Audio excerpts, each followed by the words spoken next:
আসসালামু আলাইকুম রহমতুল্লাহ বারাকাত। পহেলা বৈশাখ বাংলা নববর্ষ পালন। মুসলমান আগে দেখবে যে প্রত্যেকটা বিষয়ে আল্লাহ এবং তার রসুলের অনুমতি আছে কিনা। আমি যে দেশে বসবাস করি, যে সমাজে বসবাস করি, সেখানকার মানুষ কোনো অনুষ্ঠান করে, উৎসব করে, আনন্দ করে, আর মুসলমান ওটা নির্দ্বিধায় পালন করবে, এটার কোনো সুযোগ নাই। মুসলমান প্রত্যেকটা অনুষ্ঠান, উঠা বসা, চলাফেরা সেটা শরিয়ার দিক নির্দেশনা অনুসারে পালন করবে।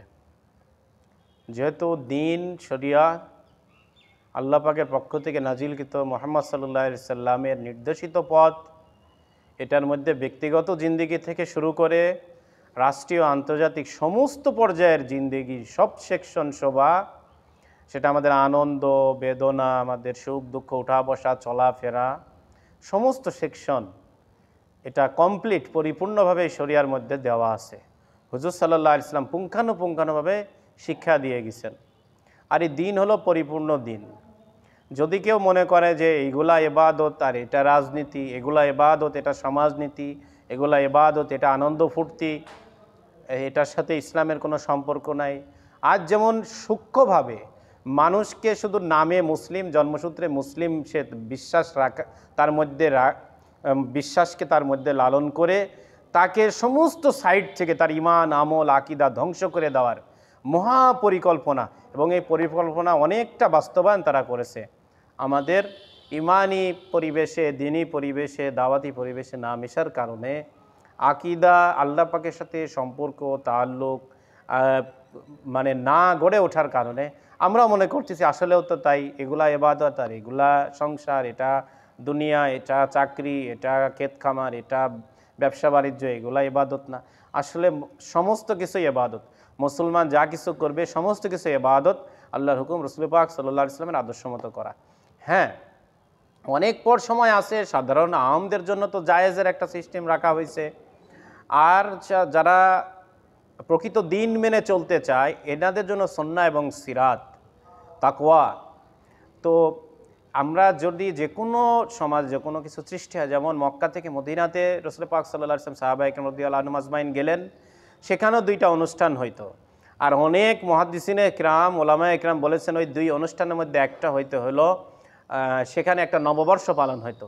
যে কোনো একটা বাৎসরিক মানে বৎসর পুঞ্জিকে কেন্দ্র করে সেখানে নববর্ষের একটা অনুষ্ঠান হতো, আর আরেকটা অন্য অনুষ্ঠান হতো। তো এই অনুষ্ঠানে শরিক হতে পারবো কিনা এজাজত চাইলেন সাহাবায়ে কেরাম রাদিয়াল্লাহু আনহুম আজমাইন। রাসূল সাল্লাল্লাহু আলাইহি ওয়াসাল্লাম এজাজত দেন নাই, আলাদা দুইটা অনুষ্ঠান দিয়েছেন। কারণ মুসলমানের কমপ্লিট পরিপূর্ণ ধর্ম, এরা যে আনন্দ করবে, এরা হাসি মজাক করবে, এরও আলাদা বিধান। তো আজকে আমাদেরকে সূক্ষ্মভাবে, রাষ্ট্রীয়ভাবে, প্রশাসনিকভাবে, সরকারিভাবে এই কিছু কিছু অনুষ্ঠানকে চাপিয়ে দেওয়া হয়, যেগুলাতে অনেক মুসলমান আছে যারা অনিচ্ছাতেও সেগুলাতে শরিক হইতে হয়। তারা যদি দিল সাফ রেখে শরিক হয়, আল্লাহ পাক তাদেরকে এই গুনাহ থেকে, আযাব থেকে, মানে এই প্রভাব থেকে হেফাজত করবে। তো যারা এগুলা চাপ দিয়ে করাইতেছে তাদেরকে কঠিনভাবে পাকড়াও করবে।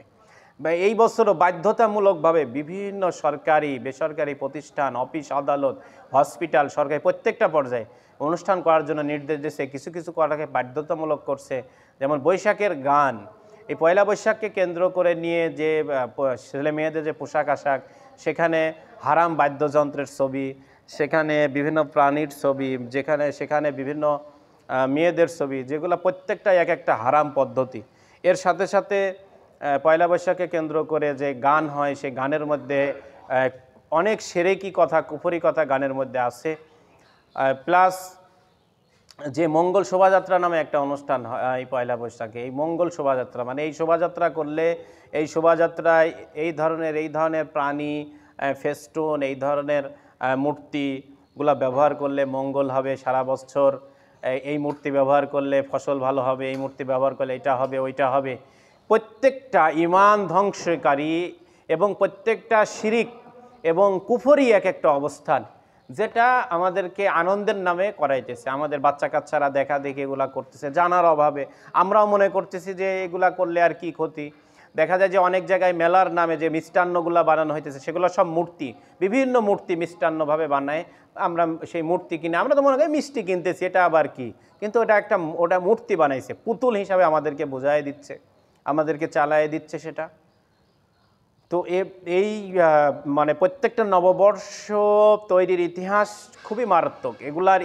এগুলার পিছনে অনেক বড় বড় সুদূর প্রসারী পরিকল্পনা লিপ্ত হয়ে রয়েছে, যে মানুষকে কিভাবে ইবাদত থেকে, ধর্ম থেকে দূরে সরানো যায়। আর মুসলমান আমরা যারা বাধ্য যারা হয়ে গেছে বিভিন্ন চাকরির ক্ষেত্রে, অবস্থানের ক্ষেত্রে, তারা তো ইস্তেগফারের সাথে যতটুকু পারা যায় চেপে থাকবো, আল্লাহ পাক হেফাজত করবেন। আর যারা ক্ষমতাকে অপব্যবহার করতেছে তাদেরকে আল্লাহ পাক ধরবেন, কারণ যারা ক্ষমতার মধ্যে আল্লাহ পাক নিছেন তাদেরকে আল্লাহ পাক ইন্নাল্লাহ ইয়া'মুরু বিল আদলি ওয়াল ইহসান, তাদেরকে মানে ন্যায় বিচার করার জন্য বলছেন, ইহসান করার জন্য বলছেন, তাদেরকে ইনসাফ করার জন্য বলছেন। কিন্তু আজকে দেখা যাচ্ছে সেইটার যদি অপব্যবহার হয় তাহলে আল্লাহ পাক কঠিনভাবে পাকড়াও করবেন, প্রত্যেকটা জিম্মাদারি সম্পর্কে জিজ্ঞাসা করবেন।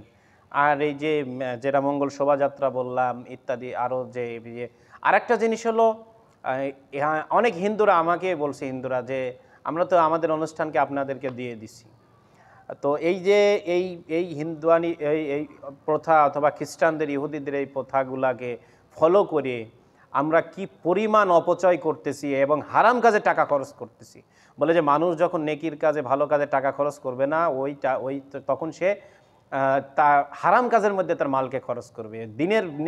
দিনের কাজে সময় খরচ করবে না, হারাম কাজের মধ্যে সময় খরচ করবে। ইমানের পথে সময় খরচ করবে না, শিরক কুফরি আকীদার পথে সময় খরচ করবে। আজকে তাই হচ্ছে। আর আজকে পৃথিবীর এক কোনায় মুসলমানদের কি অবস্থা, আমাদের তো কোন হিসাবে আমরা রাষ্ট্রীয়ভাবে বলি বা সরকারিভাবেই বলি বা সাধারণ পাবলিকভাবে, বেসরকারিভাবে কোন হিসাবে আমরা বলি যে আজকে যেখানে মুসলমানের আজকে মুখে দুমুঠো খাবার পৌঁছাইতে পারতেছে না, পানি নেই, চিকিৎসা নেই, একটা তাঁবু বানাবে সেগুলা নেই, আমরা যে কোটি কোটি টাকা রাষ্ট্রীয়, সরকারি, বেসরকারিভাবে খরচ করতেছি, এই টাকা কি আমরা মুসলমান ভাইয়ের জন্য খরচ করতে পারি না? এটা তো আরো বেশি জবাবদিহি করতে হবে। কি জবাব দেবো আল্লাহ তাআলার কাছে? সেটা আল্লাহকে ভয় করতে থাকি। আর হিন্দুদের যে আপনার দেখবেন, আমি নিজের চোখে দেখছি তাদের মন্দিরগুলাতে বিভিন্ন জায়গায়, হয়তো কিছু কিছু গ্রাম অঞ্চল পর্যায়ে হয় না, তাদের বিভিন্ন শহর অঞ্চল বিভিন্ন জায়গায় দেখবেন এই দিনের আপনি ফজরের পরে ওদের মন্দিরের আশপাশে হাঁটবেন, দেখবেন আপনি ভীত সন্ত্রস্ত হয়ে যাবেন, ভয় পেয়ে যাবেন। মনে হয় যুদ্ধ লেগেছে, মনে হয় যে একটা মানে পশু যেমন খেপে গেলে যেমন অবস্থা হয় না, কিছু পশু এরকম তাদের বিটকুটের চেহারা, আকার, রং টং মাইখে, অন্য কালারের পোশাক টোশাক পরে সে কি ভয়ঙ্কর ভয়ঙ্কর অস্ত্র সাথে নিয়ে তারা শোডাউন দিচ্ছে। তো এটা কি কোনো পূজা? এটা কি কোনো ইবাদত? আজকে দেখেন আমাদের যে ইবাদত হয়, যেগুলা কি বলে বিভিন্ন উৎসব হয়, সেখানে যদি আজকে আমরা আমাদের পুরানো ঐতিহ্য, ঢাল তরোয়ার, এগুলা যদি আমরা ব্যবহার করি, এগুলা নিয়ে হাঁটাচলা করি, তাহলে আমাদেরকে অন্য কিছু ট্যাগ লাগাই দিবে, অন্য মাইন্ড নিবে। কিন্তু তারা কি পরিমাণ মারাত্মক অস্ত্রগুলি আপনারা দেখবেন নিয়ে এই সকালে এইগুলো করে। আর যে বিভিন্ন পণ্য, খাওয়া দাওয়া, এগুলো তো শরীয়তের মধ্যে নাই, এটা তো একটা অপচয়। আপনি সারা বছর আপনার ভাগ্যে যা দিয়ে আল্লাহ পাক জোটায়, আপনি তাই দিয়ে খানা খাবেন, আপনি সেটা দিয়ে খানা খাবেন। কিন্তু সবাই একই দিনে একই রকমের খানা খাইতে হবে এবং এটার মধ্যে কিছু একটা আছে, মঙ্গল অমঙ্গল আছে। এটা একটা শিরকি, এটা একটা কুফরি আকীদা, এটা একটা শিরকি আকীদা, এটা ইসলামের মধ্যে নাই।